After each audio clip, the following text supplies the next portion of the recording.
This week 17 NFL Christmas Megapod edition of the Sports Gambling Podcast is presented by MyBookie.ag. Just in time for the holidays, MyBookie is giving away free bets, free spins, odd boosts every day from now until Christmas. You get to unwrap a new gambling gift, and of course, a free deposit bonus up to $1,000 with the promo code SGP. Play, win, and get paid at MyBookie.ag. We're also brought to you by Ace Per Head. Ace is the leader in pay-per-head providers, and they make it super easy to start your own sportsbook. Plus, Ace is offering up to 6 weeks free over at aceperhead.com/SGP. That's aceperhead.com/SGP. We're also brought to you by Manscaped. Manscaped is #1 in men's below the belt grooming. Get 20% off and free shipping with the code SGP at manscaped.com. That's 20% off with free shipping at manscaped.com. Use the promo code SGP. Finally, we're also brought to you by healthymail.com. Healthymail.com is your home for effective ED treatment like Viagra and Cialis. Use the code SGP to get 20 pills for $49. Requests for medication are not guaranteed. Must be approved by U.S. licensed physician. Just go to healthymail.com, promo code SGP. You're listening to the Sports Gambling Podcast, exclusively on SGPN. Let it ride.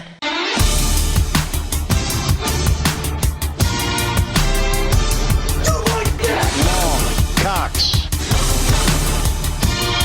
He's one of those guys who will get penetration. Over. It's a baby fucking wheel, man. San Diego Superchargers. Now go home and get your fucking shine box.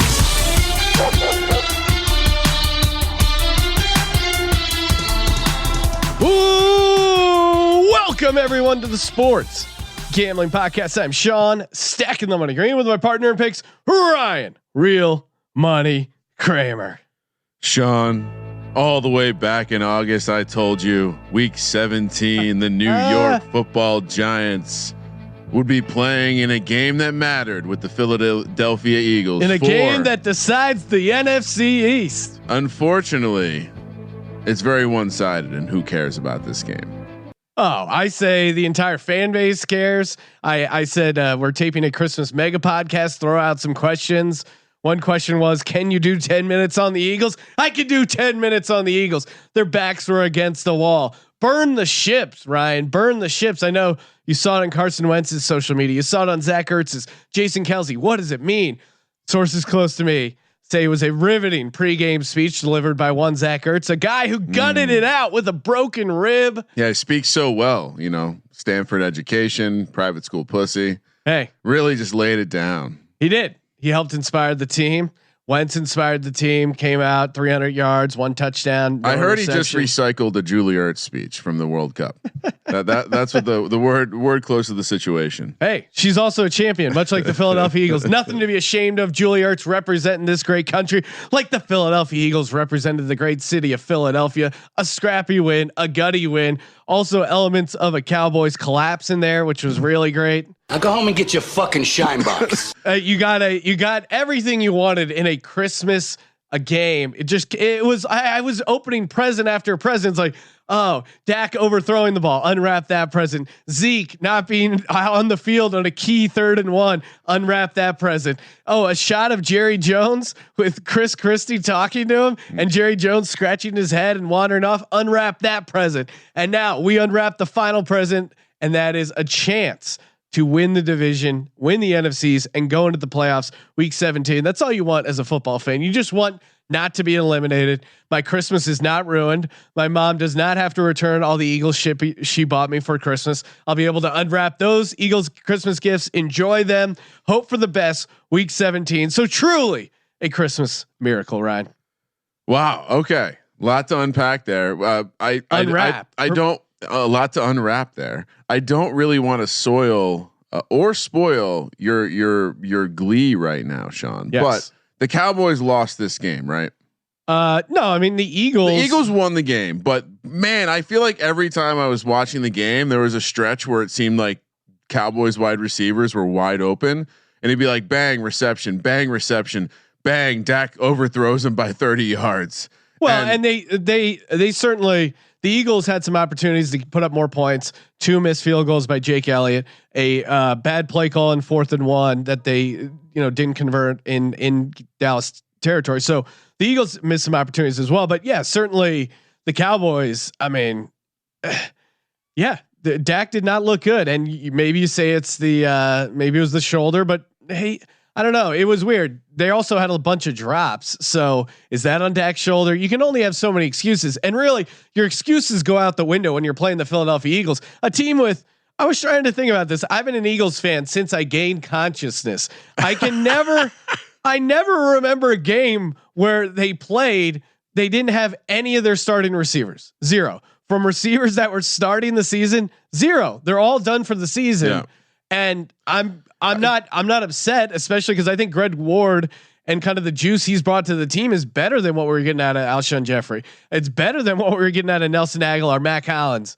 I mean, Deshaun Jackson. Yeah, I miss him, but for the most part, I think these young guys, they're buying into Carson Wentz. They're buying into this young team. So I'm happy, but it really is crazy to have this many injuries.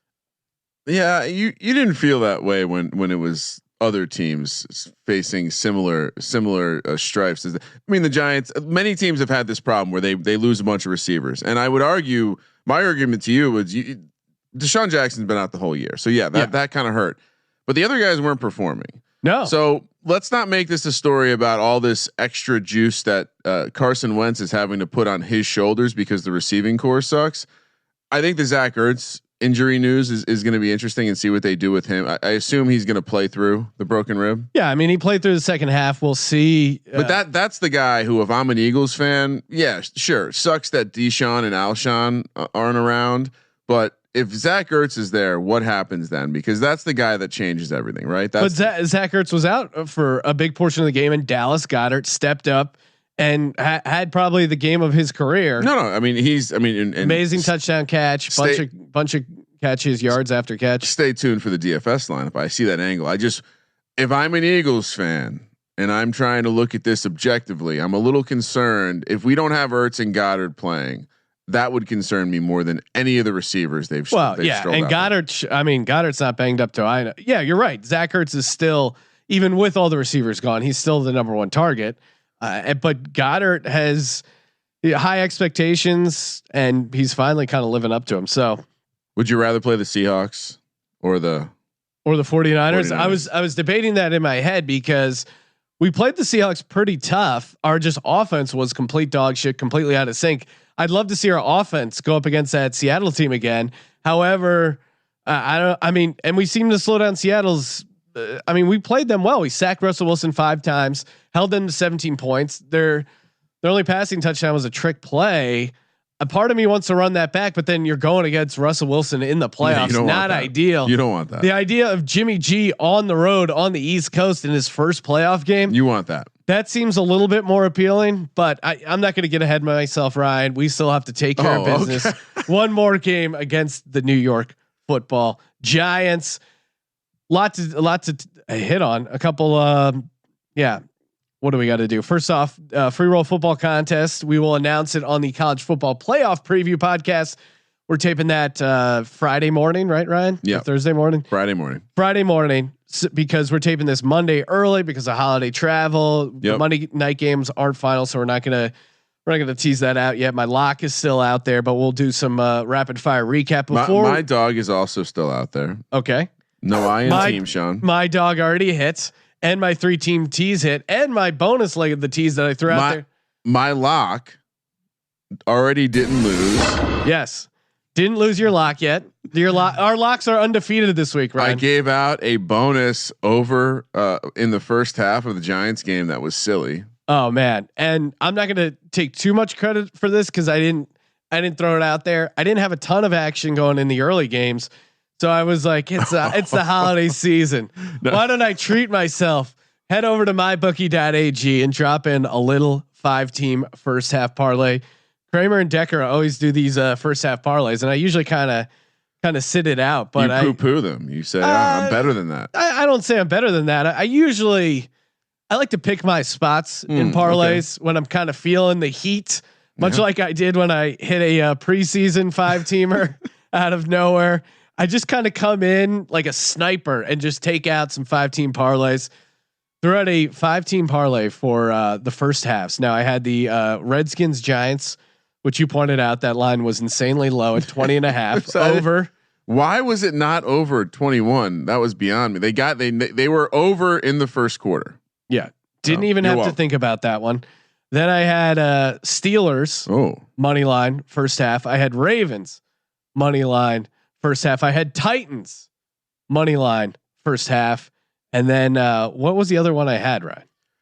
Steelers, Ravens. Yes.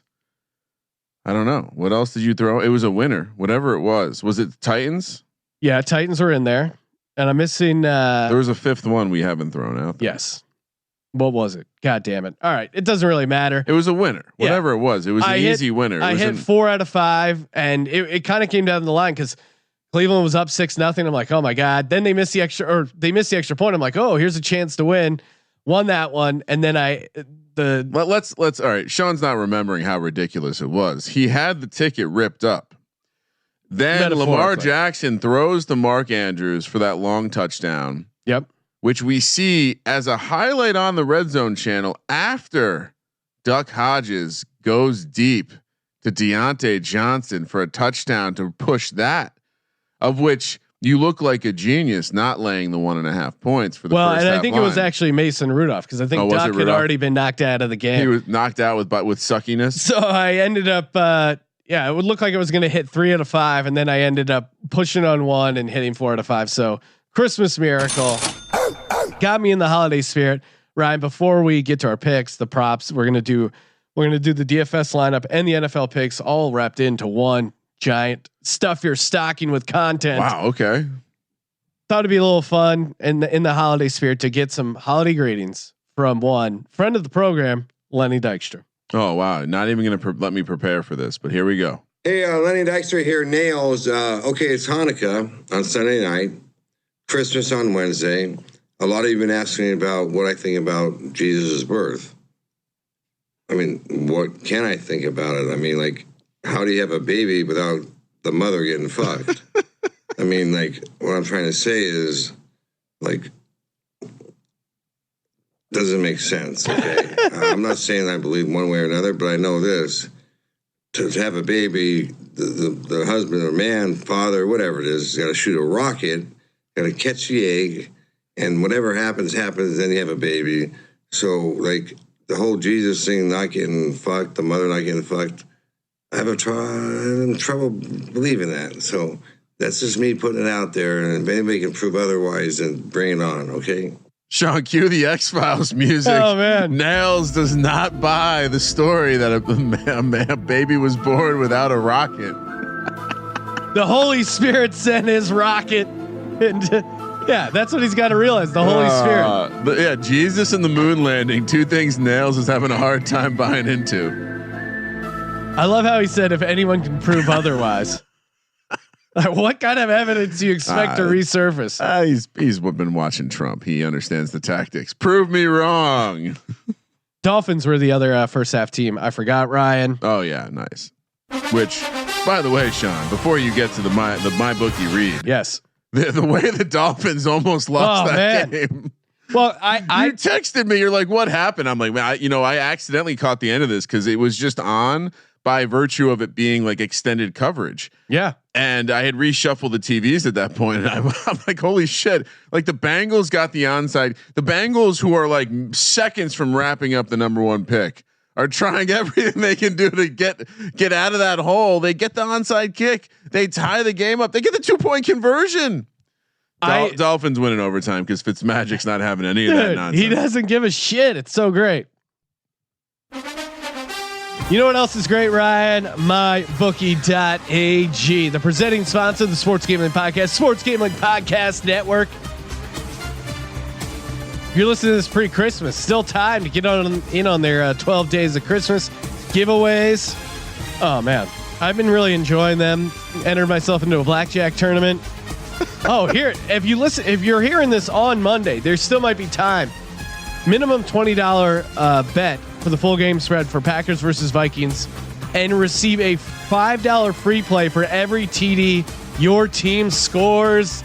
I like that. 5 touchdowns. Yeah. Let's go. And of course, our team for Monday night is the Green Bay Packers catching 5.5. Again, head over to mybookie.ag, deposit, withdrawal using cryptocurrency. They got a simple formula over there at mybookie.ag, and that is the first play. Secondly, to win. And then last but not least, get paid.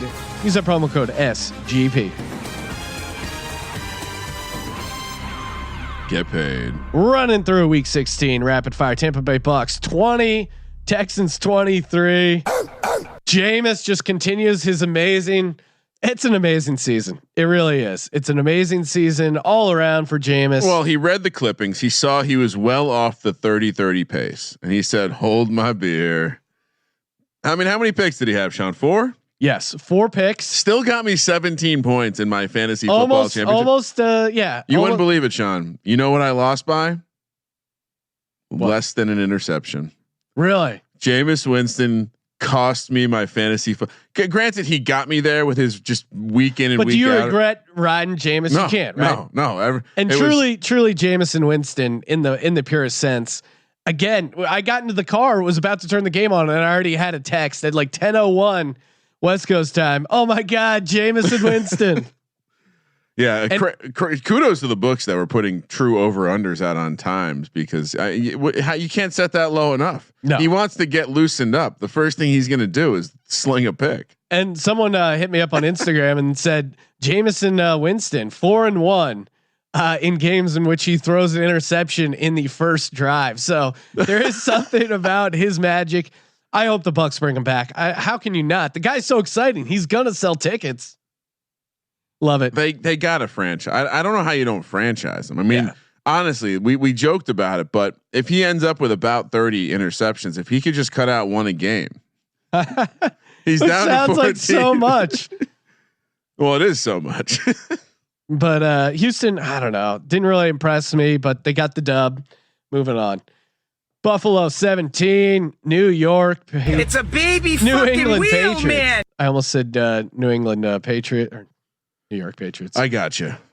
Bills hung around. They were in this game, had chances, and then fucking the Patriots have to go for 2 and really screw up the cover here for the Bills. The Bills are in the game. Yeah, Bills are building on something, and we're looking like it's going to be Texans Bills.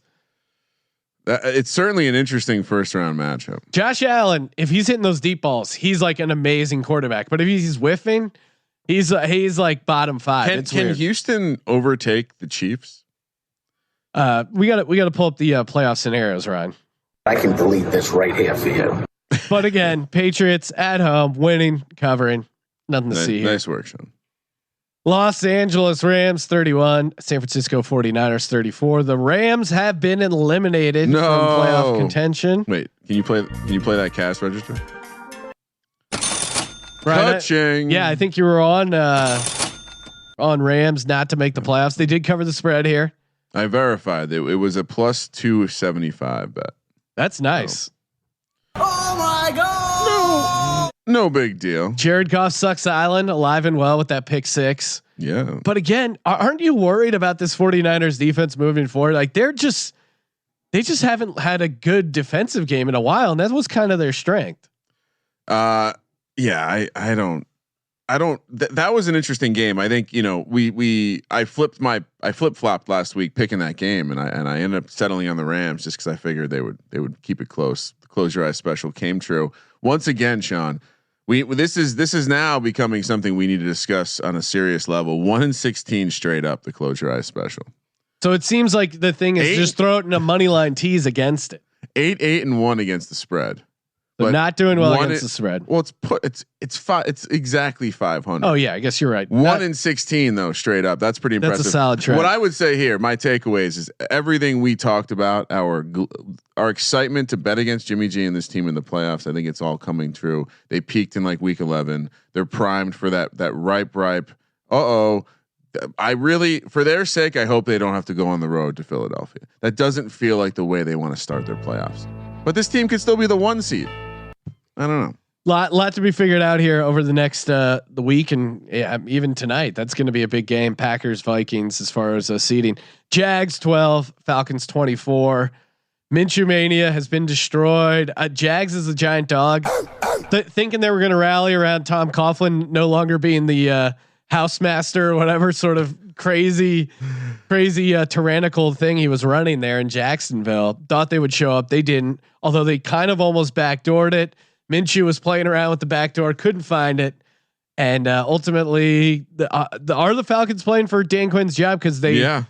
It's weird. It was weird. They seemed to rally right after the bye, then they kind of fell apart, but then they're back and they're beating teams that they should beat. So it legitimately appears like they are playing for Dan Quinn's job, which I guess maybe they know something we don't, but. As far as Jacksonville, I think the shine has worn off the Gardner. Maybe I heard this. I don't want to take credit from this, but perhaps Gardner Minshew has a girlfriend. Maybe that's the problem here. Yeah. Maybe he's not out, getting that stick work in, and things are starting to show up on the field. Sean, that's unfortunate. Happens to the best of us. New Orleans Saints 38, Tennessee Titans 28. I really thought Titans had a chance there, and certainly looked like they should have. Kind of fell apart. What do you make of this Saints team? They looked really bad in that first half, outside on the grass, but eventually Michael Thomas too much. He sets the all-time receiving record. You can do anything you put your mind to. Somehow we didn't cut to Michael Thomas's kids for a speech on the sideline. Did he beat out Marvin Harrison? For what? Being the best single season receiver from a catch perspective. Yeah. From being gangster as fuck. No. Yeah. I would kind of, hey, Michael Thomas, watch your back. Cause Marvin Harrison, one thing he doesn't do is leave jobs unfinished. Again, just Google Marvin Harrison and probably murdered and, allegedly. Alleged murder. Truth is out there and it's only one Google away. Washington Redskins 35. New York Giants 41. Someone probably won $1 million on DraftKings because they had Mr. Jones in their lineup. A fantasy cavalcade here, just back and forth. Saquon goes off. Yeah, Danny Dimes goes off. Somehow doesn't find Darius Slayton because I was starting him. 50 for Saquon almost. Yeah, almost got a 50 crazy ugly game. Our buddy Matt Sullivan was texting us. He's a Redskins fan. Really wanted the Redskins to lose so they can get Chase Young, lock that up. Yeah, and he was getting super pissed as they were coming back, and it was really fun to watch. So Ryan, congrats on the big victory. I thought for sure they were going to blow that game down the stretch. The Giants, that is, but they held on. And if you're the Redskins, building for next year, Sean. If you're the Redskins, you're at home. You're a 3-win team. Why do you not go for 2? Why do you go to play overtime? Just from the simple thing of, it sends a message to your team like, hey, and Bill Callahan, he's an offensive line coach. You're not going to go for 2. You're not going to let the big uglies up front push around. You play to win the game, especially if you go for 2. Then you're catching 1.5. You're going to cover either way. You play to get Chase Young. Even more reason to go for 2. You're the Redskins. You're probably not going to get that 2-point conversion. Yeah. Boom. Either way you win. You've gone for it. Your fan base is like, yeah, we went for it, but you still get the player. So they fucked up all around there. Pittsburgh 10, Jets 16, Pittsburgh 10, Pittsburgh road favorite. Danger. Jets 1 is the home dog. Ugly game. Thank God I got out with a first half push there on that one. Ooh. Wanted no part of it. Just an ugly game. This Pittsburgh offense experiment of the Mason Rudolph hybrid, it just,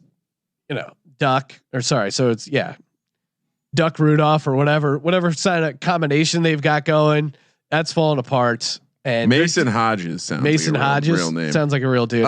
Imagine if they had a quarterback. Their defense is good too. I'm pissed because that game. Now, granted, Lamar Jackson, they're going to be going against RG3, but I had Steelers over 9. I had Steelers to make the playoffs, and I was right. I was 100% right. Big Ben stays healthy. This team is an 11-win team, 12-win team. It really bums me out. I'm going to lose a nice chunk of change on that one. I have a feeling, but we'll talk about the playoff scenarios. But it does not look good for the Steelers. No, it does not, Ryan. No, it does not. Miami Dolphins 38, Bengals 35. Love me some Dolphins. Had them going in the first half. I wish I would have locked this up, but that would have been a wild ride. Cincinnati showing up out of nowhere, onside kicks, a wild finish there to tie it up to send it to OT. But Fitzmagic again, a guy who he doesn't know the word. He doesn't know the meaning of the word quit. Right. A lot of teams who won't be playing in the playoffs putting up 30 points this weekend. Yeah, and we should just let the Dolphins in the playoffs. Wouldn't it be fun? It would be great for DFS. They belong. We should just have the Bucks play the Dolphins for like one random wild card game. All right. Well, listen to this. I've been thinking about this because people have thrown this out for various use cases around. Well, what if you had a playoff of the shitty teams for the draft? Okay, I understand that probably won't work with the way that football players don't want to play extra games. But what if it was as simple as this? You just had like once you're eliminated, there's some sort of system where maybe it's just total points. And if you're one of these shitty teams, if you end up with the most total points at the end of that 3-week stretch, you get like a compensatory pick in the second round. Yeah. Like there's got to be some reward, right? If we're not going to have relegation and like different levels of play, there has to be something at the bottom. These are grown men who play for the next contract. But I do think, and Miami was supposed to be this team that was going to tank, and it's just like they can't. They push don't the have win total. Yeah, they pushed the win total. They got 4. They may even go over. We'll see. We'll see what New England does this week. But if New England, I don't know what they're going to do starters wise yet. But all right, moving on. Carolina 6, Colts 38. And talk about win totals. I was patting myself over Colts 7.5. That's so easy. They adjusted too much. But now it all comes down to week 17. They're sitting there at 7-8, and exciting game against the Jags, who have all but mailed their shit in. Yeah, I got to imagine the Colts are going to be going over here, Sean. It's looking good if you're a Colts backer there on the over. 31 for the Ravens, 15 for Johnny Football. No, it's not Johnny Football, but it may as well be Johnny Baker Football Mayfield. 2.0. Real quick before we get to this game, I'm gonna miss the commercials. Will Grier. Yes. Oh my God. Couldn't have been. Crashed and burned. Well, here's the thing. Will Grier, complete disaster, admittedly. However, as pointed out on the pregame Periscope, why don't you throw yourself a Will Grier, Christian McCaffrey DFS lineup? There you go. Christian McCaffrey, 15 catches on 15 targets. He put up 34 DraftKings points, and they only scored 6 points. There's got to be remarkable. Right? Not only is he setting records for scrimmage yards, but he's setting records for fantasy points in games where they're not even close. Like it's garbage on a whole nother level, because usually garbage points, you're scoring actual points in the game. He's managing to put up insane numbers without scoring. So you're telling me 34 fantasy points in a game where you don't score a touchdown. That's impressive. So you're saying fantasy football is not indicative of the team's success? No, because this is one of the greatest performances we've ever seen. It's an amazing performance.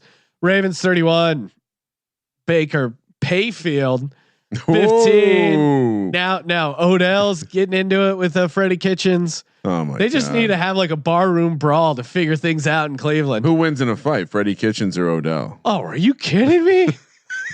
Dude, I mean, you look at Freddie Kitchens. That's like a guy where if you're in a barroom fight and then you sneak up on him and whack him with a chair, and then he just doesn't phase him. He just turns around and you're fucked. So Baker, that guy can take a punch. Here's the tag team.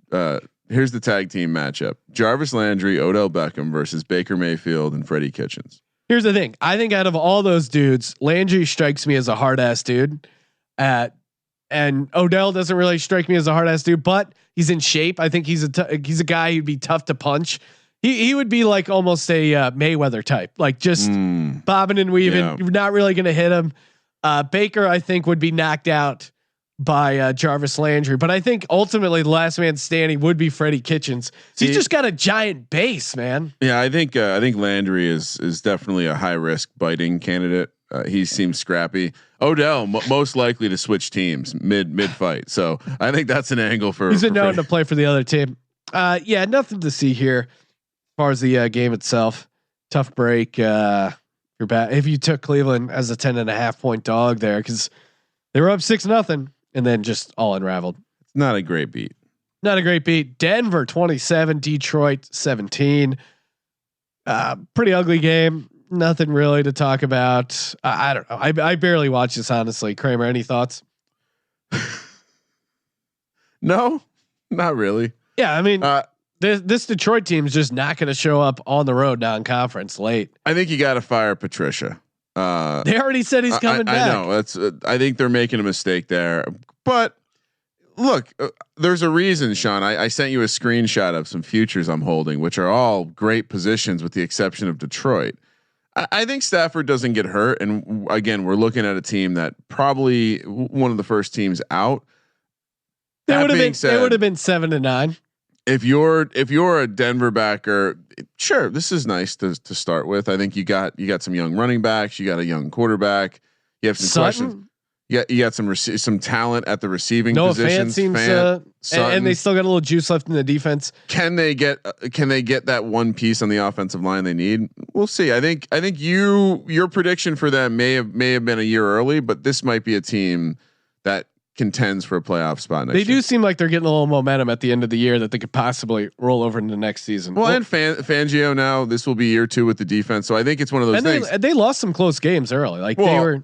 I guarantee, Sean, when we're doing previews next year, we're going to talk about how many games they lost, just how many close games they were in, period. Yeah. And that's generally something you see regress year to year. We got to get our shit going mentally.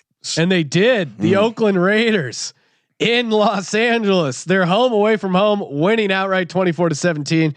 Probably would have made this a dog play had it not been for the Eagles. And little nugget here. The Chargers had to call timeout on 4th and 2 because of the crowd noise at home. Yeah.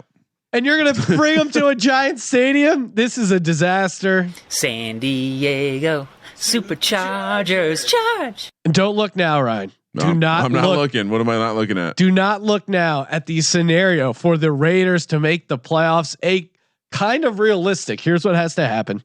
Raiders beat the Broncos. Okay. Texans beat the Titans. Okay. Ravens beat the Steelers. Colts beat the Jaguars. Can we just have a moment of silence for my under 6 win total for the almost got long Cox. Almost got there. Almost fucking Chargers though. Serious question. Like, what are they doing next year? What are they doing next year? They haven't sold any of the PSLs. We talked about getting some. We probably should revisit that. I feel like they've slashed the prices. Everything must go. Everything must go. Philadelphia Eagles 17, Dallas Cowboys 3. Doug Peterson in December. Don't want to face off against that guy in a must-win situation. Carson Wentz showing that he is the franchise quarterback I thought he was. Winning outright as a home dog, and just a great collapse of the Cowboys, and it was just awesome. Yeah, top to bottom. I mean, I did have a proud parenting moment when we correctly, without any sort of coaching from me, she realized that she had to root for the Eagles on Sunday. Well, yeah, and I quizzed her too. She came in, and I go, "Who you rooting for? Cowboys versus Eagles?" She sits there for a second, she just thinks about it, and she goes, "I guess the Eagles." Right? Smart kid. Well, she knows the Cowboys are at the top of the shit mountain. Exactly. Arizona Cardinals 27, Seahawks 13. Seahawks just suck at home. I cannot explain this, but we were both on Arizona. Again, would have been a nice dog. Them and Raiders parlayed together. Yeah. I definitely like the cover. I didn't know if they'd win outright. I thought Seattle would rally with kind of seeding on the line for them. Kenyon Drake. Game didn't matter. Yeah, you're right. Because San Francisco ended up winning. So it does matter from the perspective of I think now Seattle doesn't have a clear path to be the 1 seed. Yeah, but they still have a clear path to win their division. So and clearly didn't show up though. That was kind of embarrassing. Kenyon Drake looking good. Larry Fitz gutting it out for a nice touchdown. And again, Seattle just sucks at home. So maybe they don't want home field advantage. Maybe not. Last game of week 16, of course, before the Monday night. Chicago Bears 3, Kansas City Chiefs 26. Bears as a home dog just got nothing going. I was watching this game intently because I was in a fantasy football championship going up against a guy who had Tyreek Hill, and kind of a quiet night overall. Kansas City just dominated top to bottom. Nothing really. Yeah, I really thought Chicago was going to show up. Really thought they were going to show up. I thought this was an easy look ahead game for the Chiefs. Kind of cold weather, not really showing up. Chicago rallying around at home, but Mitch Trubisky and just their offense. Embarrassing. They're just so out of sync, and they look horrible. Ryan. Yes. We're going to transition over here to talk DFS, but before we do, I actually got to blow my nose real quick. So just start talking about ace per head, Ryan. I'll be right back. Oh, well, I let me pull up the copy, Sean. I'm aware that this time of year, some of us have money and we don't need to go out and make that money, but some of us don't. And this is the time. This is the time to cash in on that lifelong dream of being your own sportsbook. Head over to aceperhead.com where they offer, Sean, what do they offer? They offer you the ability to start your own sportsbook. Yep. Turnkey operation. They get you set up with a website. They grade all the wagers. They set all the lines. They do all the hard work. All you got to do is bring in your buddies, your pals, your friends, your boss, whoever it is. Get them playing over at your sportsbook. Why should they go to other people's sportsbooks? Why not your own sportsbook? aceperhead.com/SGP. You sign up today using our link. You get up to 6 weeks free. That's right. 6 weeks free. Are you kidding me? That's just too good to be true, Ryan. aceperhead.com/SGP. Let's talk a little DFS, Ryan. Crowbar in a little lineup here, a little millionaire maker. Let's do it. I'll kick things off. Oh, that's different. Well, all right. Actually, you start, Ryan, because I was going to go with Jameson Winston, but that almost feels a little too obvious. So why? Why is it obvious? Well, I'd like to give people some other options because I feel like you're probably going to go. I'm going to that game. I'm going to Tampa Bay, but I'm going to the other side of the ball because this team is playing for Dan Quinn and Matt Ryan is slinging the rock. 65. All right. So we discussed this briefly before we started. This is just a horrible week to do all sorts of things, gamble, fantasy, because much like what we're seeing in these bowl games, Sean, which is just insaneness, right? We discussed the SMU story. Bunch of players get suspended from the other team. The line goes from 3 to 8 and then SMU lays an egg. That's week 17 in the National Football League. But for fantasy purposes, attack the matchups where people are slinging. And when I see Matt Ryan against this defense, I got a bite. So 6,500 Matty Ice. I think they have natural ice down there in the Tampa Clearwater area on tap at the strip clubs. Yes. Come on. We know Matty. We know that private school pussy isn't going to see some titties at a bar. All right. I like it. Well, okay. If you didn't go with him, I'm going to do it one more time. Do it, baby. Jameson Winston at home against this Atlanta defense. They're clearly playing for what or for why. I don't know, but they're clearly playing. He's clearly going to be throwing the rock. He's going to try and set all kinds of records for picks, yards. And this Atlanta defense has had moments where they look okay at home, but I think on the road, there's going to be opportunities to pass. And I think both sides, this could be another one of the shootouts. Tampa Bay coming off that extra day of rest. So give me the Tampa Bay Bucks, Ryan. It's hard to not want to look to this matchup just based on how bad these teams. Yeah. I mean, it seems like we just followed Tampa around for the most exciting game of the week. Sean, let's head to the running back position. All right. So we should talk about the playoff scenarios because Kansas City is in. Kansas City does need to win to maintain the 3 seed. If they lose and Houston wins, Houston moves up to the 3 seed. What does that mean? It's kind of do they want to play the Bills or do they want to play the Steelers, Titans, or Raiders? Now, usually the seedings doesn't really seem to affect motivation historically. Do the Chargers get up for this final game? Or have we completely checked out on them? I'm completely out on the Chargers because this is a nice matchup. If you wanted to, let's just say you were doing multiple lineups this week. If you wanted to have an Eckler Gordon lineup, I'm not going to be mad at you. I'm not going to be mad at you. I think even one of those, maybe that's the angle. But I don't know. I'm with you though, Sean. I think Kansas City. I'm terrified of this Chargers team. I don't want to get involved. I just don't want to get involved right now. So I'm going to play it safe, and I'm going to look around the board where there are some nice matchups everywhere. but let's keep it simple. Let's go to New York.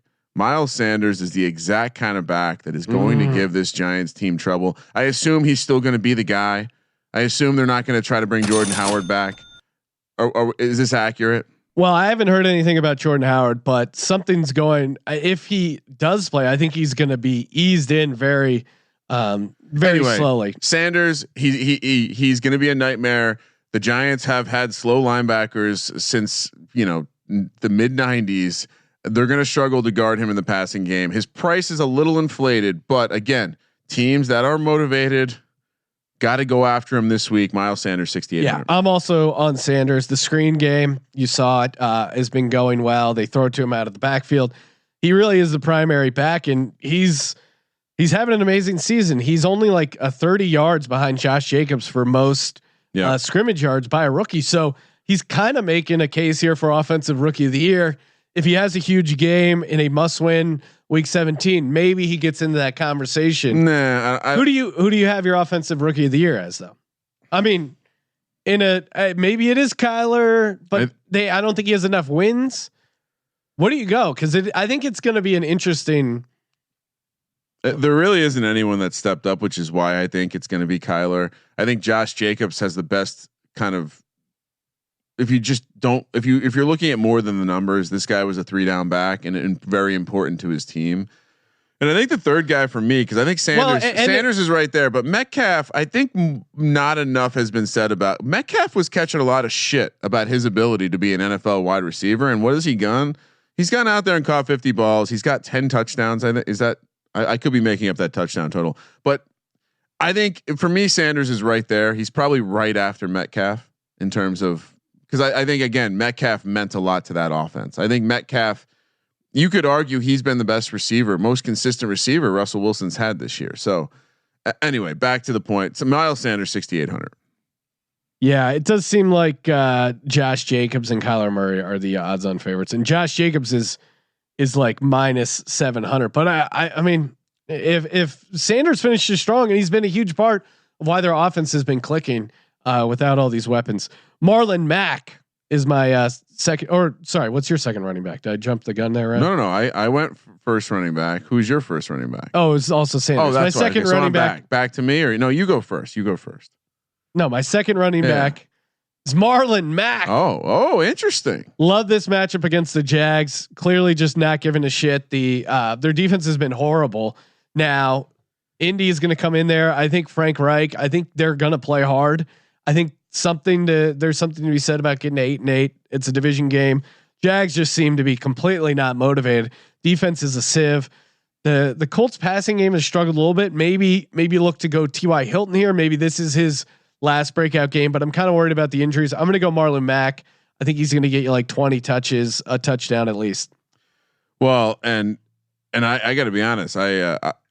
I'm going to adjust my lineup just so we're not talking about the same guy, because I also like the Marlon Mack angle. Yeah. But I'm going to go to another guy where motivation can be a couple things, right? It can be team motivation, it can be coach motivation, or it could be straight up, I want to get paid motivation. And when I saw Drake in the end zone, he is celebrating about getting paid, opening up. I don't know if you saw this. He opened the safe. He opened the safe, Sean. Not to mention, you see the work this guy's getting. This is smart. Arizona trying to get a nice compensatory pick, or maybe they sign him. I don't know. I don't think they have him under contract next year. 22 carries in week 15, 24 carries last week. The Rams, guess who's checked out for the season now, right? The Super Bowl hangover, it defeated you. I love Kenyon Drake here for 7,100. I think he's just going to have a massive game. So yeah, again, motivation, Kenyon Drake trying to get paid 7,100. Yeah. They're talking about him getting similar to what McKinnon got. So yeah, that's nice little payday for a running back. Yeah. I mean, it's a running back getting paid. That's they don't get paid often, Sean. No, they don't, Ryan. All right. So do I go first receiver here? Yeah, you go first receiver. First receiver, Brashad Perryman. He's a stack. It seemed like such an obvious play in fantasy. I picked him up, played him in the championship, worked out. 7 catches, 102. Isn't it funny? Didn't even have a touchdown. I think he gets one this game against this Atlanta defense. The Atlanta's defense has just been real weird, especially on the road. So yeah, Perriman, he looks great in this Tampa Bay offense. Again, regardless of game script, lots of opportunities. Lots. I was on the Betting Pros podcast with look at you, a buddy Dan Harris, and you pick 3 games and you pick a prop, and my prop was Jameson Winston over 300 yards. It was like -110. So easy. Why? He had like over 200 in the first half. How do they? He did keep slow down a little this bit. Wrong. How do they keep getting it wrong, Sean? I don't know. It's really fun. It's rare. Do you see this kind of inefficiency in the marketplace just consistent and not go away? It's unbelievable. Sean, Julio Jones, same reasons. Matt Ryan, I needed the stack. Julio seems to be getting involved a bit. 15 targets last week, 20 targets the week before that. I mean, yeah, I don't know. He scored 70 points the last 2 weeks, so I'm gonna just keep buying Julio Jones 8,500. I'm gonna go Cortland Sutton $6,400. Oh God, well, this is a boring episode, Sean. Well, make some on the fly changes. I'm trying to. Audible. Cortland Sutton $6,400. I played him against the Lions last week. Maybe shouldn't have. Didn't have amazing numbers. Still got 10 targets, only 5 catches, 41 yards. He did go up against what's NFL? Oh yeah, Darius Slayton was a good matchup for them. I should have avoided that, but now at home against the Raiders, we got to get our shit going mentally. I don't know if they can. I mean, sure, Raiders getting in the playoffs would be amazing from a bet against them perspective, but I think Denver will be up for this game again. They seem to be one of those, hey, let's win late and we're going to carry this momentum into the next season. And I do think Sutton has he's going to be able to beat the Oakland defensive back. So yeah, give me Sutton there, 6,400. All right, so let's mix it up a little bit. T.Y. Hilton. Yeah, you brought it up earlier. He's definitely cheap, considering he has an opportunity in this game to go extra big. Right? We've seen Jacksonville give up big games to receivers over the last couple of weeks. I'm with you. I think Indy stays motivated. I think Indy is a clear team to. I know they're saying that Jacksonville may keep their coach. It feels like maybe that's not a good idea. This team has quit. Yeah, I mean, you're getting the quarterback. Like now, you've ruined both quarterbacks. Like how it really is weird. What happens next year? I guess they just make it an open competition. But then you're paying Nick Foles an insane amount to be a backup. I think you try and trade Nick Foles and go all in on Minshew. Maybe that's the move. Or you got to get rid of one of them. I think you draft a quarterback.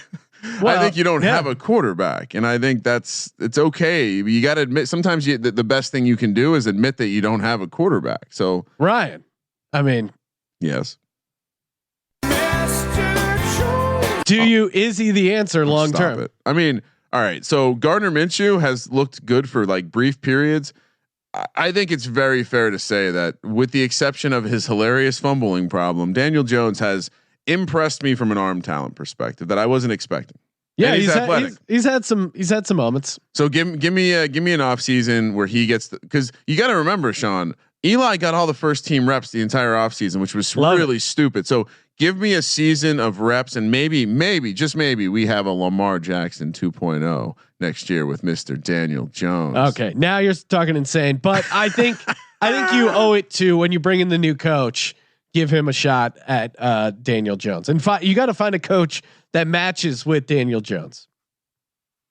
So Ryan, you gave out your first 2 receivers. I'm going to give out my third. Bit of a long shot here.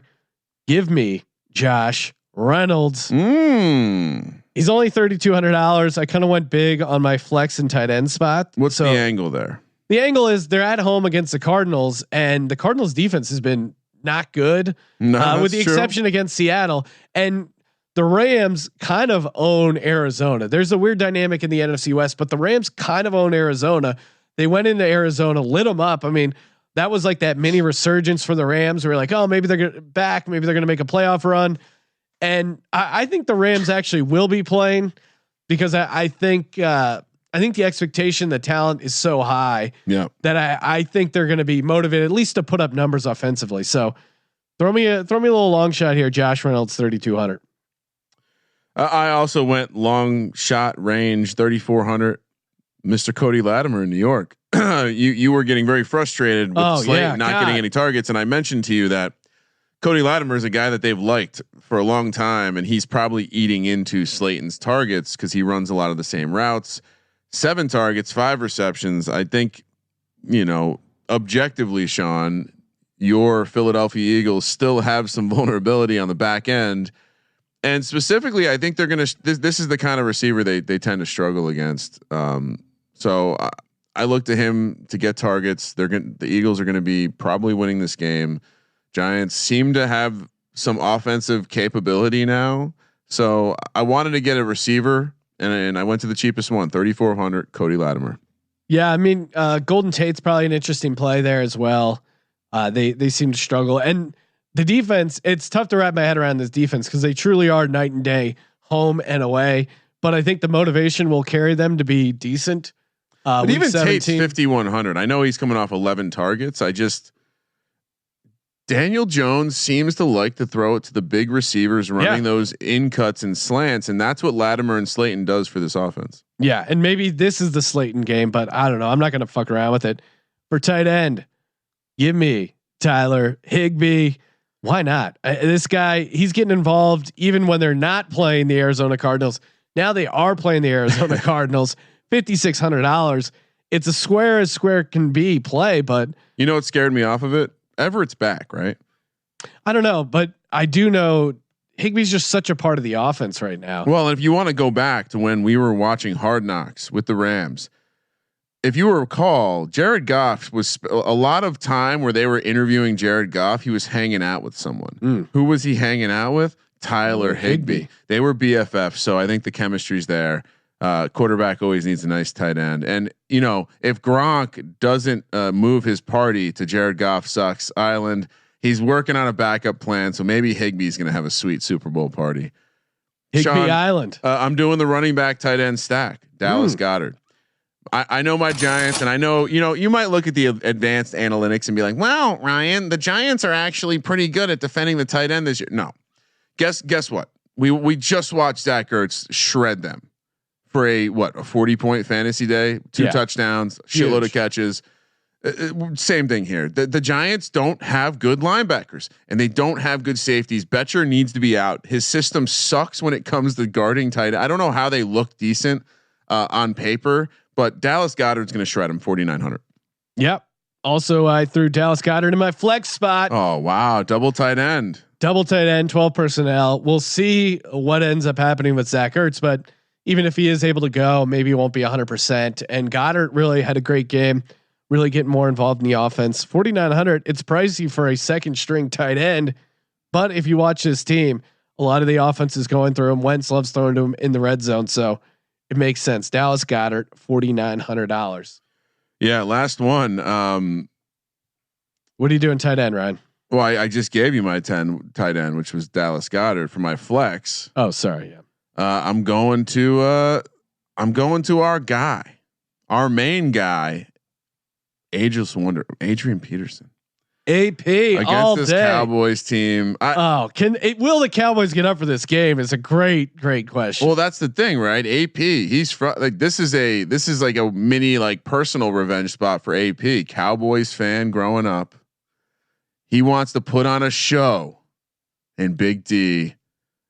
We've seen this a lot lately, right? Players in some sort of personal revenge spot. Oh, you're right. Yeah, that's a great angle. Coaches just go. What else they got to play for? And you got an offensive line coach. I love Adrian Peterson this week. 4,900. I think he's a lock to get 20+ carries. And this Dallas team. Well, and Ryan, I wouldn't, and I may even end up doing this, but a Case Keenum, Terry McLaurin stack. Oh, this seems like a perfect game where Case Keenum comes in. Dallas is just their heads hanging low. Terry McLaurin, super athletic dude. He's going to be playing hard. I mean, there were options open against that Dallas secondary, and I think Keenum is a guy. He's a veteran dude. This guy is playing for his life. He's playing to hang on in the league. Everyone else, it's like the holiday weekend, the Christmas, everything else. And again, that's an interesting angle to break down when we do the picks. Is Broncos high elevation. If you're the Oakland Raiders, you just had Christmas, you're fucking fat as shit. and then you got to fly somewhere and get up at high elevation. That's going to be a tough spot. I mean, granted, they're kind of still in the mix for the playoffs, but not really. One other guy I was thinking about throwing in the spot, same exact dollar amount. And now that we saw Peyton Barber finally fucking fumble, Ronald Jones, 4,900. Yeah, he had 20 points last week. I think, anyway, defense, Sean. Defense. They're playing tonight on Monday night. We'll see what changes, but the Minnesota Vikings at home, $2,900. Yeah. Probably some playoff implications. They're going against this Bears team. Nice revenge factor. If you remember last year at the end of the year, the Bears, the Bears played their starters, beat the Vikings, helped the Eagles get into the playoffs. Yep. Which helped the Eagles beat the Chicago Bears in the playoffs, double doinking it. Jabronis. So it feels like a great revenge spot for Vikings at home. Trubisky gets sacked, doesn't want to get up for it. It seems like a good $2,900, reasonable price for this Vikings defense. I like it. I had 1,900, Sean, which gave me two options: Chargers at Chiefs. No, thank you. So give me the Miami Dolphins heading to New England, and I have to assume Tom Brady's not going to play, right? Well, and this is I didn't realize this, but the Patriots, they can clinch the number 2 spot with a win over the Dolphins. So I do think they will be playing. Okay. Well, regardless, I still like the option better than the Chargers.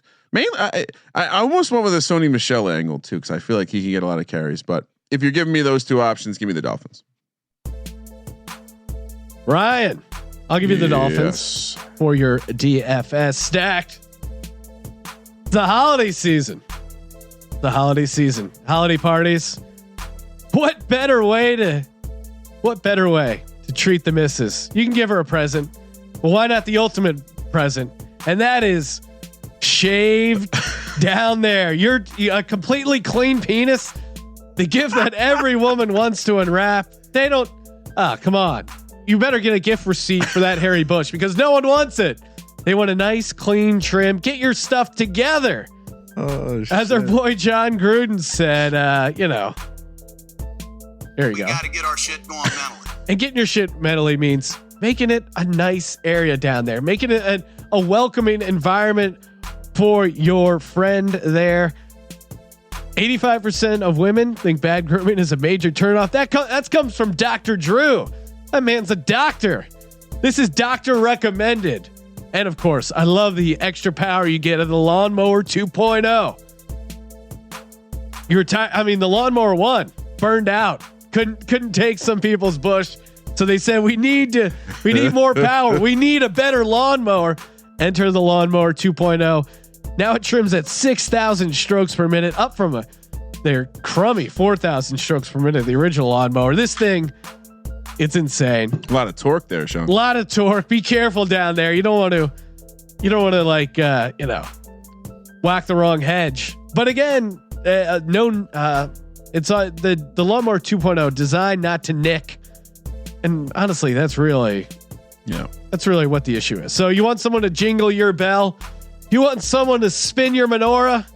You want someone to light your Advent wreath. I think it's a dreidel you spin. What did I say? Menorah? Okay. You want someone to light your menorah? You want someone to spin your dreidel? You better have a clean candle down there. And it's going to be the Festival of Lays instead of Festival of Lights. That's all I got, Ryan, because I'm too overwhelmed at the high quality over at manscaped.com. Use that promo code SGP. Get 20% off. And again, 20% off. That's the perfect length for me. Not 100% off. I like to leave a little grass on the field. You can probably use the field turf cleats on my field. Not the sneakers of the indoor turf, not certainly the long grass. No one wants to play on that. Manscaped.com, promo code SGP, 20% off and free shipping. Manscaped.com. Yeah, stay tuned for the SGP swimsuit calendar coming soon. There's no bush popping out there. Fun times, Ryan. Looks like you got Bigfoot in a leg lock, Sean. All right. Not no more.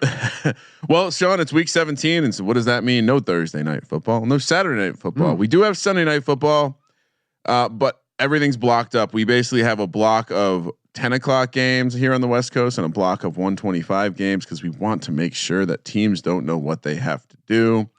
And as we stated at the top of the show, Green Bay and Minnesota has not happened yet on Monday night. So some of these lines are a bit scarce, but we got a line for every game, Sean. First up, the Los Angeles Chargers. They head to Kansas City, where, as mentioned, this game has meaning for the playoff picture as Kansas City wins and they lock up the 3 seed.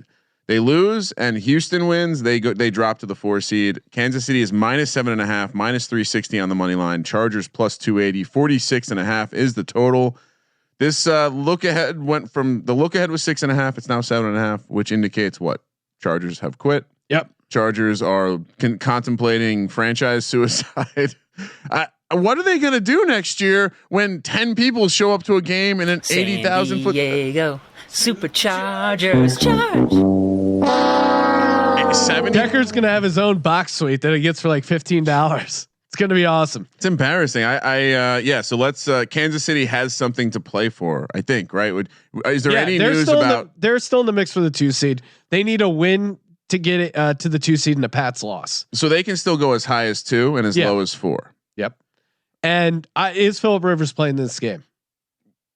What does Tyrod need? I mean, I'm just worried because he's a guy who has 9 kids, and you're stressing out about Christmas for 2 children, right? Yeah. I can only imagine the exhaustion that Phillip Rivers is going to be going through this week. And he's a super religious guy. Christmas is a big time for him, as it is for a lot of people. You saying he's not focused? I just imagine. 9 kids. You know how many presents you're going to open?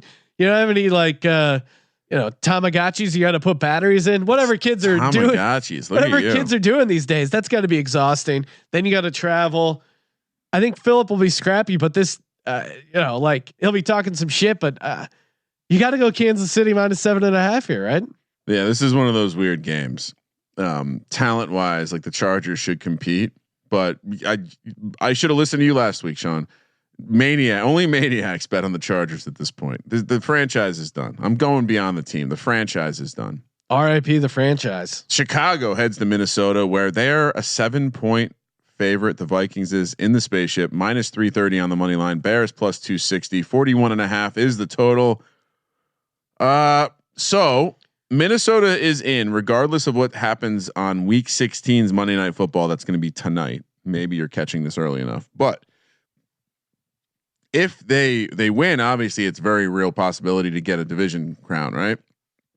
But if they lose, they're just jockeying for the 5 or the 6 seed. So I think regardless, they will have motivation, right? I think I said all that to say, I think the motivation there. I think that's why people are comfortable dropping a 7-point number right now. I think it's. So even the Westgate has a number out. So 7, some 7.5s out there, Sean. But is there any reason to back Trubisky here? No, not on the road. I mean, last night, the Sunday night game, that was to me their chance to show me, hey, we're the Bears. We're still scrapping. We're going to finish out strong this season. We're going to show up at home Sunday night, prime time against a non-conference road team. Yeah. If they're not going to show up there, I don't think they're going to show up on the road in Minnesota. So I'm on the Vikings here -7. Yeah, I think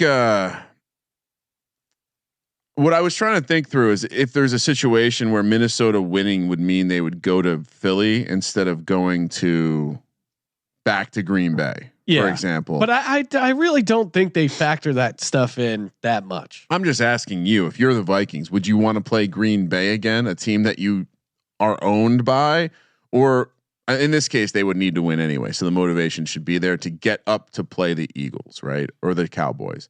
I'm with you. Let's remain chalk here. Again, these games are, you're a real degenerate, which is why you're listening to this podcast, which is why you're looking to wager game. Like these are basically preseason. Figuring out your angle. Jets head to Buffalo, where the Bills are -1.5, -120 on the money line. Jets +100, 36.5 is the total. Look ahead was 4.5. The Bills, I'm guessing this means that they're locked into the 5 seed.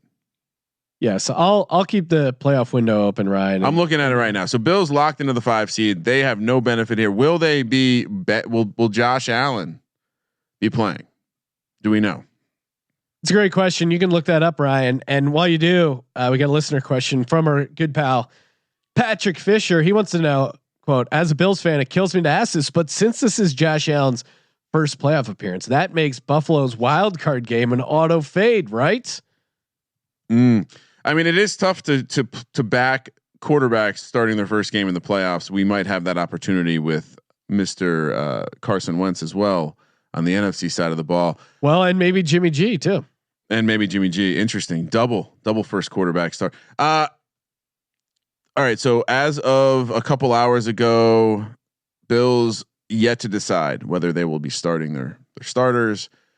Jets have a revenge angle here though, right? They squeaked one. The Bills squeaked one by them in week 1. The Jets kind of have a little bit of momentum. Nice win against the Steelers. Again, I think it's really hard for these teams to get up when they don't need to get up.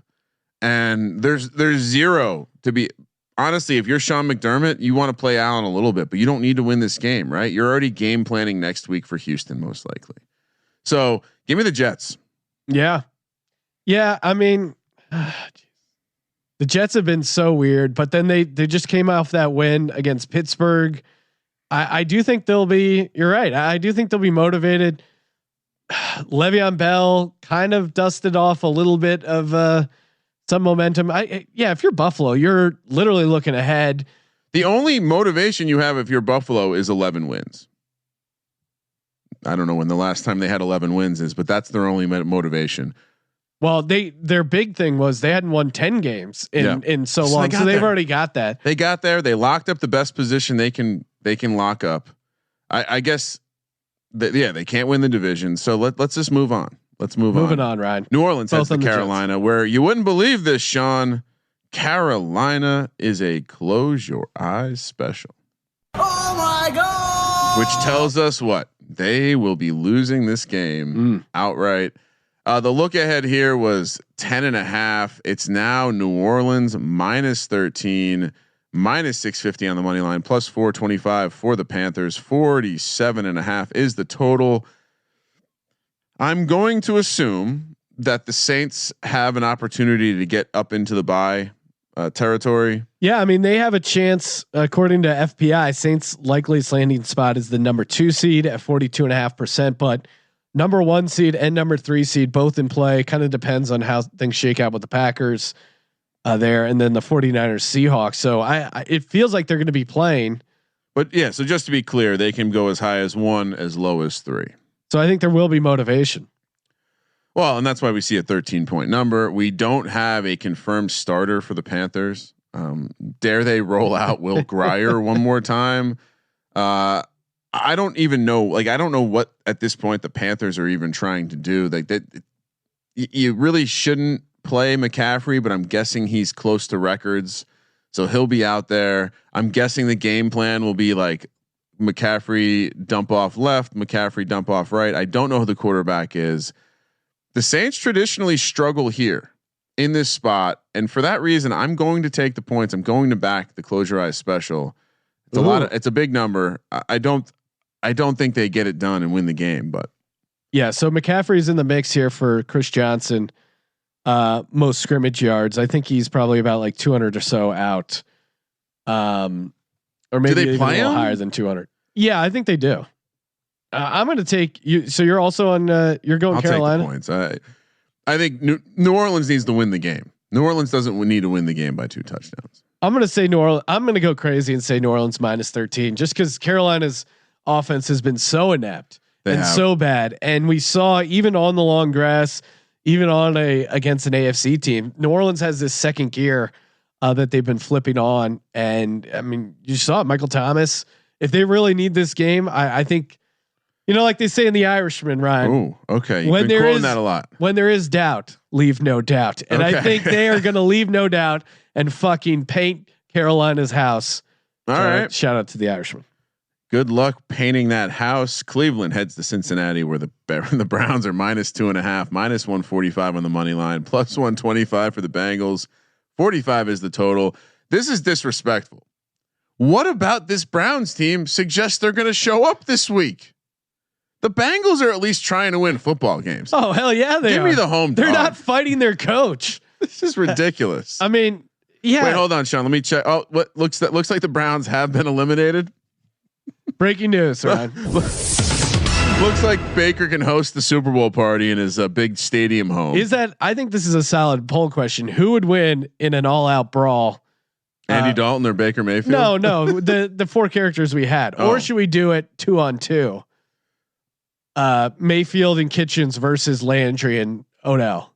Have you ever seen that video of some like Russian style team fighting organization? It's like UFC, but teams, but everyone's fighting at the same time. So the second you defeat your guy, you can just go stomp someone else. Yeah. I think it's that style. So you 2-on-2 UFC rules. Beckham and who Landry. would win in a 2-on-2 UFC rules. And of course, head over to @Gambling Podcast to cast your vote. Barroom fight. So you got Baker and Kitchens. Yeah, I don't know. I still think Kitchens is just going to be last man standing. But you could certainly make a case for the athleticism that Landry and some real fire, as you've seen them yelling at their coach. It could get interesting. I'm trying to see if I can find Freddie Kitchens' height and weight. Oh, he's pushing 3 bills pretty easily. Well, I'm seeing him stand next to, how tall is Baker Mayfield? Also good question. Cause I'm seeing him stand at 6'1". So Freddie Kitchens, he might be like 5'11", 5'10", 280. I just don't like Beckham doesn't seem like he's going to be super useful in a fight. Beckham. No, but like, I'm saying like he's a guy that's going to be hard to tap out or pin down. I disagree. Right. I think that's what the poll question's for. I think we saw him almost get knocked out by an inanimate object last year. So let's see what the poll question comes up with. We're both on the dog here, right? No brainer. Give me the Bengals. Free Nick Chubb, by the way. Like we all like Nick Chubb here, and it's crazy. They have a version of their offense that works well. They just don't use it. Yeah, trade Odell, and then just be like a run heavy team in the same way that the Seahawks like run the Seahawks offense, run the 49ers offense. Which, by the way, Chris Carson, that's going to be a tough injury. Green Bay heads to Detroit, where the Packers, again, I had to kind of look long and hard for this one. Packers -10, -400 on the money line. Detroit +300, 41.5 is the total. Again, Green Bay has not played yet. Either way, there will be motivation, right? Because we're going to have a situation where they can probably climb as high as the 2 seed and as low as the 6 seed. Accurate, Sean? Depending on what happens tonight, obviously. But yeah, I mean, tonight obviously switches things around a bunch, but I think they're still in the mix there for the 1 seed if they win tonight, right? Are they? Can they overcome the San Francisco 49ers? Well, yeah, because Packers could be 13-3, and then no, you're right. The 49ers and Saints could be 12-4. Okay, so they have the full spectrum will potentially available to the Packers. This Detroit team, they've quit, right? But are the Packers capable of beating a team by 10 points? I don't know. They don't seem to foot on the throat to anyone. But now we look at their record and they're 11-3. Yeah, Aaron Rodgers is only throwing the ball. I had that similar logic there when they played the Bears, and the Bears almost covered. They had that lateral right down to the 4-yard line. Aaron Rodgers not throwing the ball as much as we expected. They're winning games, and they're going to be playing on a short week after. I mean, this should be a pretty physical game against the Vikings. Right now, I'll take Detroit +10. Yeah, I think same reason I'm going to take Carolina. It's Detroit. Doesn't Detroit get up for this game every year? Yeah, it's weird. They kind of have quit, but that's when you're talking about them going on the road Denver for a non-conference road game. I think this may be their last, since it actually is their last game and it's Green Bay. There's at least some pride angle here. 10 points. We're stretching. They've lost 8 in a row. They've lost 8 games in a row. Yeah, I'm not going to go Green Bay -10, but I'm struggling to figure out how Detroit gets points. Like, how do they score here? They run the ball. Yeah, Kerryon Johnson's back. What did Kerryon do in that game? Not much, but that's what happens. All right, I'll stick with Detroit +10, but this is not a game I'm actually touching. Miami heads to New England, where the Patriots are 16-point favorites, -900 on the money line. Have they seen Ryan Fitzpatrick? +500. Have you seen the bearded general himself? This dude is playing out of his mind. Brian Flores, I love Miami here. Well, the problem is that you're playing against the Patriots offense and defense. So the defense scoring is on the table here. I think when you're talking about teams not needing to go as hard as they normally do, I think this Patriots defense is still going to show up. But I think the as I highlighted in the DFS lineup, I think the Dolphins will have opportunities against this dog shit Patriots offense. Yeah, and too many points. Give me the Dolphins. Yeah, the way the Dolphins have been playing, 16 points. Are you kidding me? Like they're just in game. There's no quit. That's the thing I like about Fitzmagic. Last of the early games, Atlanta heads to Tampa Bay, where the Bucks are -1, -120 on the money line. Falcons +100, 49.5 is the total. If you're watching games, this game is definitely on a TV. You got to take the Bucks, right? No, I'm going to Atlanta. I mean, I think they almost beat the Texans, and he threw 4 picks. Could he? What does he need? What are his stats right now? He's close to getting the 30 interceptions, and he's close to getting like 5,200 passing yards, which it puts him up there with like it's only happened like 4 other times in NFL history. He has 4,908 passing yards. He has 31 touchdowns. He has 28 interceptions. Yeah, he's gonna be So to your point, he's gonna go north of 5,000. He's already north of 30, and he's gonna go north of 30 interceptions. Is 2 interceptions, which is what he needs for the 30 interceptions. Is that enough? Few enough to keep them from blowing the game? Well, this team just figures out ways to blow games. So I'm going Atlanta here. All right. Good luck. I'm not quitting this Bucks team. I can't help myself. They don't know. They don't know the meaning of the word quit, Ryan. Perfect transition. Talking about Jameis Winston. Hey, he's a healthy male. You want to be a healthy male? Go to healthymale.com. I know what you're thinking. What kind of health, Sean? Well, let's talk about erectile dysfunction. Some guys have it. Not a big deal. You know, every once in a while, some people get it. If it's an ongoing issue, don't worry about it, man. They got drugs to take care of that. ED drugs like Viagra or Cialis. Get a little lead in your pencil. Now, you don't want to have to go to a doctor to do that when you could do it online. I mean, honestly, do you want to do anything in person when you can just easily do it online? No, of course not. Like, why would you go to the mall when you can just order off Amazon? All you got to do is go to healthymale.com. They've been helping men discreetly for over 20 years and have prescribed almost 3 million prescriptions online. Again, you know, don't go to some gas station or buy from some shady guy off the street. Go to healthymale.com. Most orders shipped in a day. Wherever you are, home, office, hotel, maybe a no-tell motel. Hey, whatever you do, healthymale.com. Or maybe you're on vacation. Even a FedEx pickup location, wherever you need your erection, healthymale.com is going to deliver it for you. Ryan, I had an erection last night. It was awesome. And to think that some people have trouble. Yeah. Again, it's the holiday season. We like to give back. There's maybe some people who can't have erections. Why? Why would you sit on the sidelines when you can get in the game over at healthymale.com?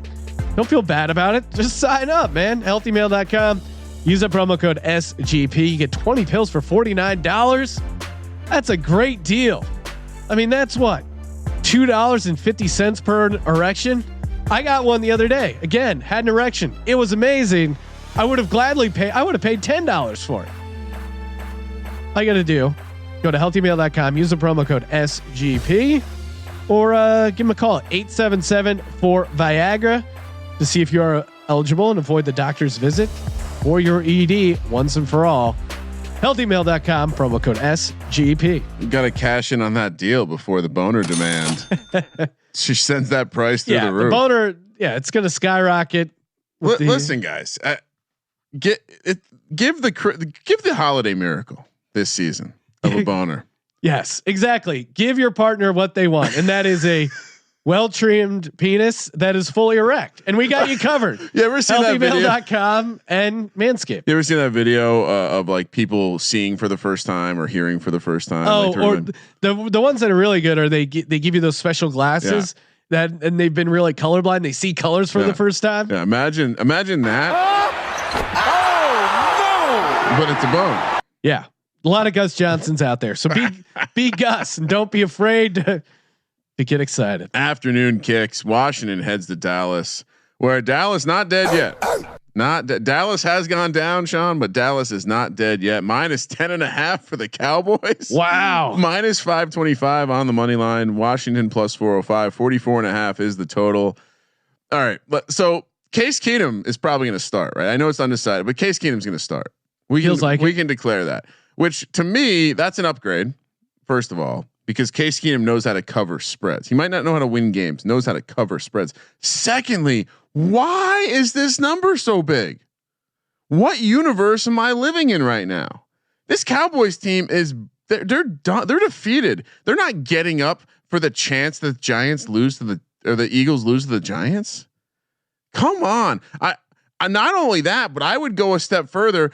In Jason Garrett's messed up, demented head, he thinks he still has an opportunity to keep this job. And you know what he's going to do? He's going to be like, "Oh goddamn, I only gave Zeke 13 carries last week. Let me give him 30. What does that do? It shortens the game. The clock's going to be running 10.5, way too much. Give me the Redskins." Yeah, there were some real holes in this Cowboys defense.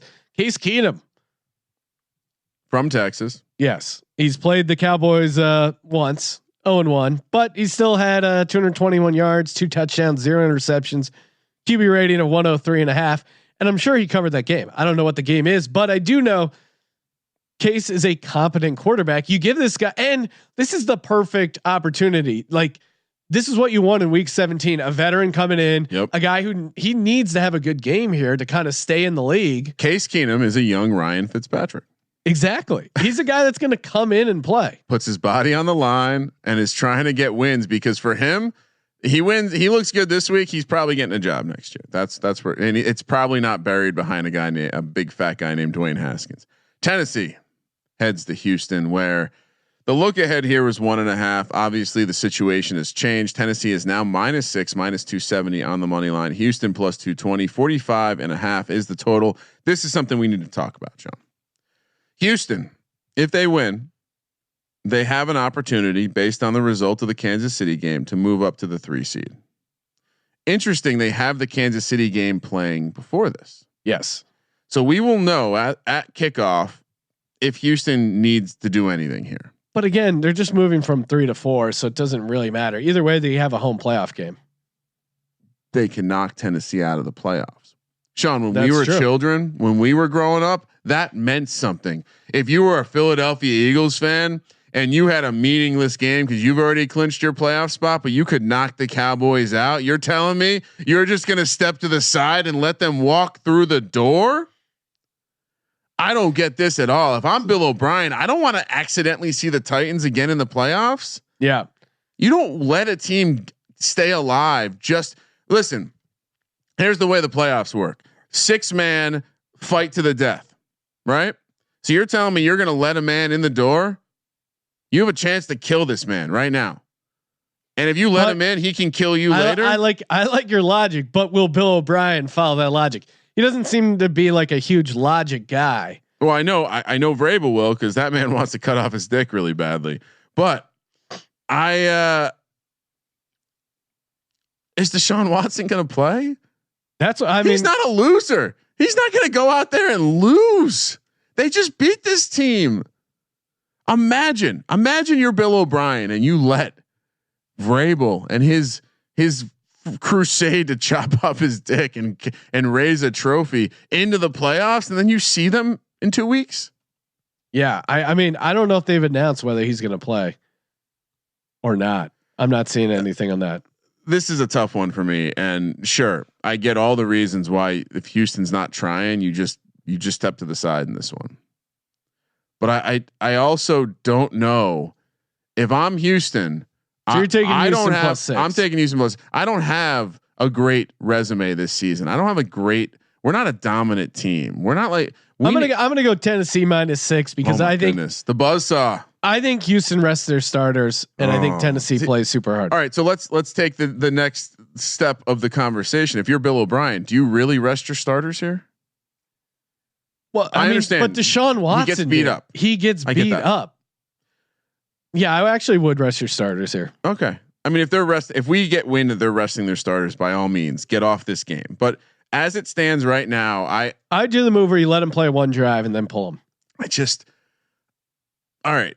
Again, Houston, they control the gate, and granted, they may never see this team, but they can let a team from their own division into the playoffs by just laying down, or they can assist getting the Steelers, who everyone will agree has no chance of winning a playoff game, into the playoffs. It just seems odd. Why? Tennessee is a legit threat. Tennessee, to me, they strike me. They have a little Giants 2011 in them, where the offense is actually. I'm talking about the movie Little Giants. Oh, okay, that one too, right? You call that intimidation? They're all in front of the mirror with their Alka-Seltzer. I just think if you're a team, you know what's scary to the New England Patriots?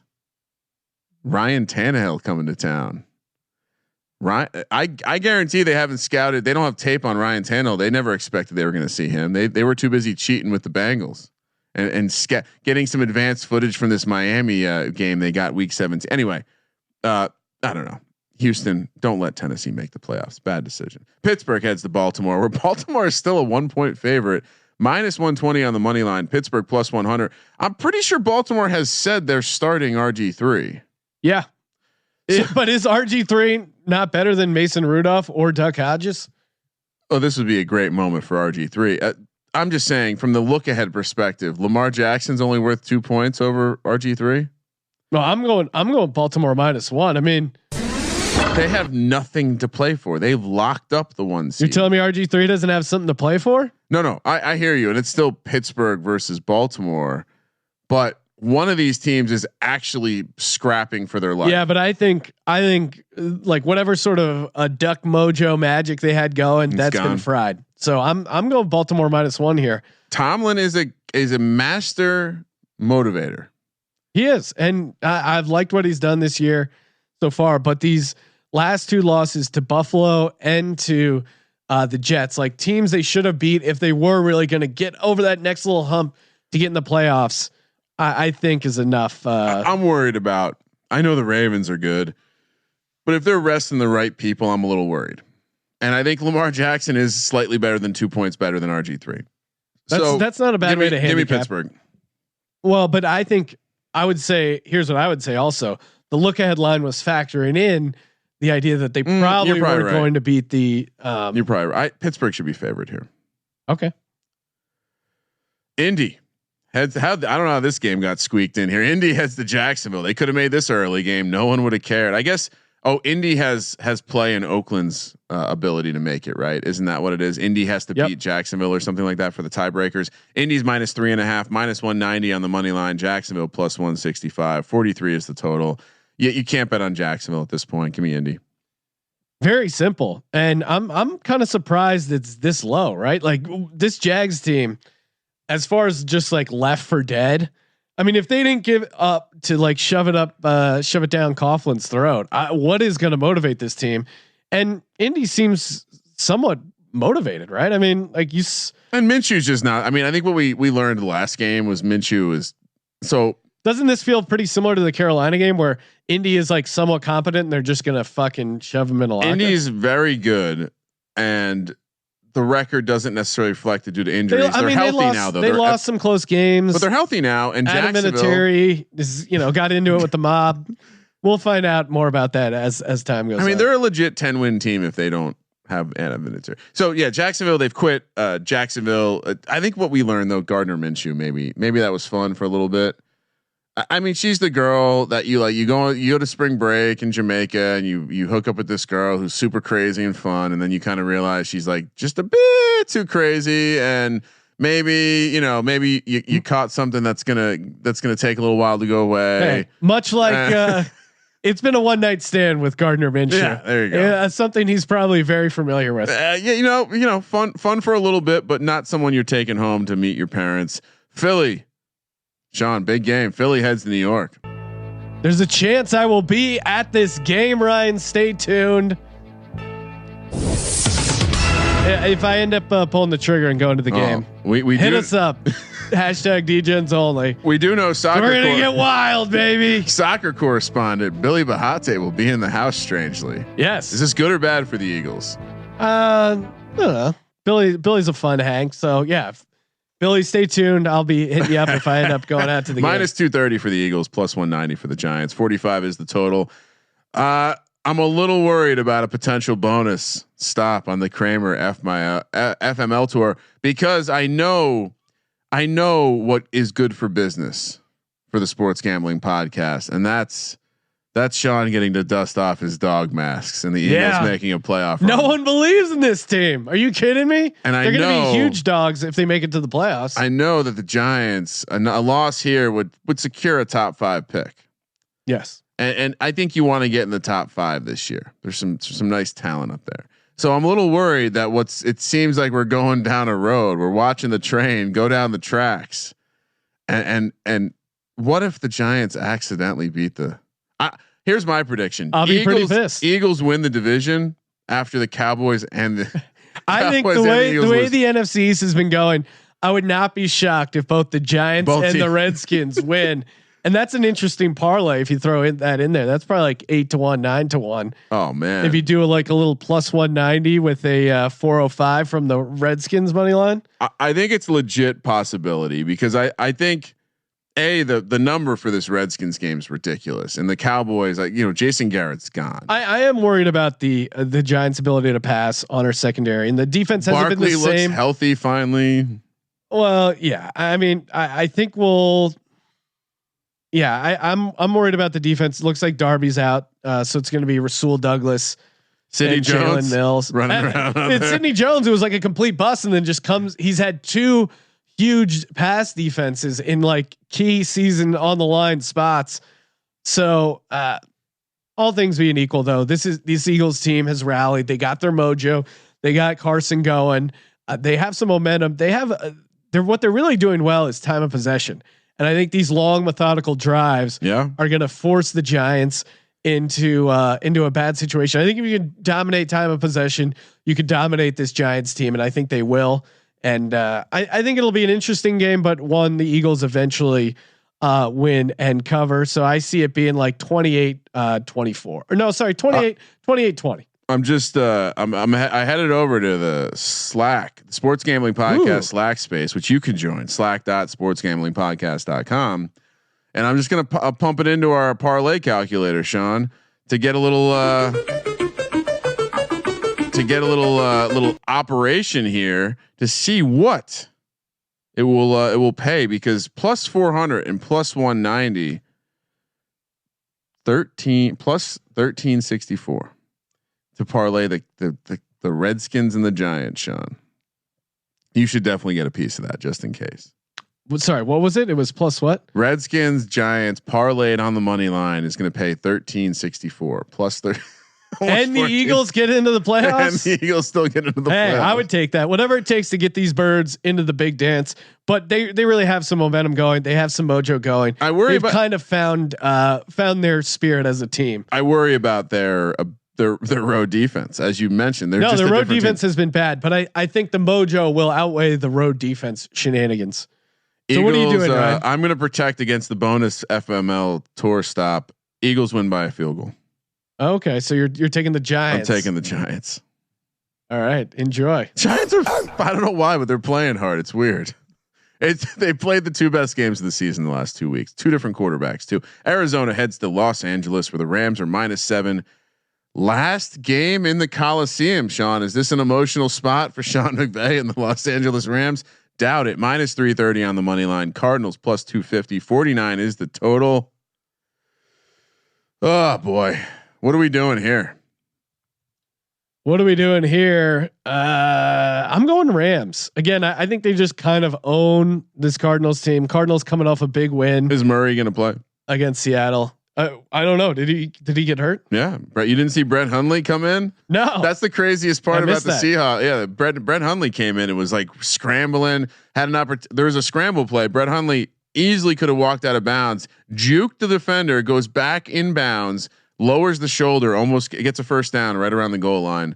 So he's getting an MRI on his hamstring. That's not a good sign. I doubt he's going to play, but Hundley looked all right. I'm going to take the Rams -7. I think this is like again, the Rams kind of use this as a game to like run up the score to give them a little bit of momentum going into next season. They have a lot of vets though. and they're kind of they built their team through acquisition and not the draft. Are we worried that too many of these guys are like, what the fuck? Jalen Ramsey could be doing the same shit in Jacksonville. Yeah, I'm sure there's some of that going on, but yeah, give me the Rams here. You know what? This Cardinals team, they just keep finding ways to cover. They do. They're kind of a covering machine. I like Drake to have a big game here. Oakland heads to Denver, where somehow Oakland still has an opportunity to make the playoffs. Sean, We got to get our shit going mentally. as we mentioned before, the Raiders did go. They've gone over their win total of 6, which is highly disappointing to me. Denver -3.5, -200 on the money line. Raiders +170. 41 is the total.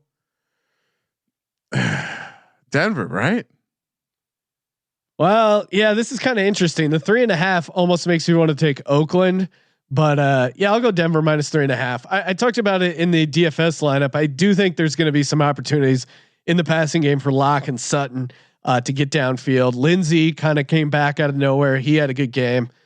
I just don't see Oakland. And again, I think, like I said, the high elevation thing on a holiday week, I think makes it tough. Yeah, let's see. 38. All right. So yeah, at kickoff, it's going to be like right around freezing. 35, 34.